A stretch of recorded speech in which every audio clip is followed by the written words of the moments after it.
Yun o. Good morning mga tropa pits. Papasok pa rin kahit baha. Kasi kailangan talaga pambili ng pagkain at panggastos namin sa pang-araw-araw ng mga anak ko. Daan baha, sapaw na.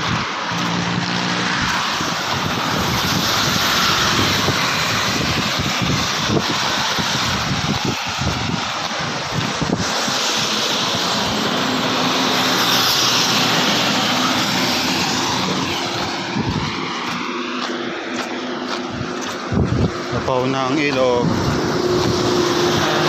Pasok pa rin. Kailangan talaga pumasok. Ang hirap maging kahit isang tuba. Kahit bang baha na sa inyo sa Eskinita, kahit ang lakas ng ulan, papasok pa rin para makakain sa araw-araw at may panggastos sa araw-araw. Ayun o. Panigurado ulit na ako na ito. Alas 7 ang pasok. Kasi mula doon sa nandito hanggang doon lalakarin pa paikot ng site. Isang oras talaga ang lakad. Ang hirap maging isang dukha. Ang hirap maging isang kahit isang tuka. Talagang lahat gagawin mo para kumita ka ng pera na legal. Ang hirap. Sana matulungan ako mapag-upload sa abroad. Mapagtrabaho na ako sa abroad. Para kahit isang kontrata lang, uwi na ako ng Pinas. At dito na ako magnenegosyo.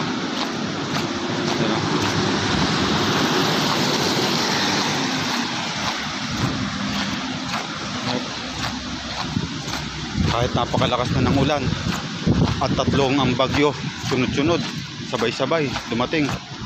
Kailangan pa rin pumasok para may kitain, may sahod, may sweldo. Ang hirap maging kahit isang putuka. Pag hindi ka talaga magtrabaho, hindi ka kakahit, wala kayong kakainin ng pamilya mo. Ang hirap. Sana makasurvive na ako nito. Yung ang hiling ko talaga, karoon ng sariling bahay. Yun lang.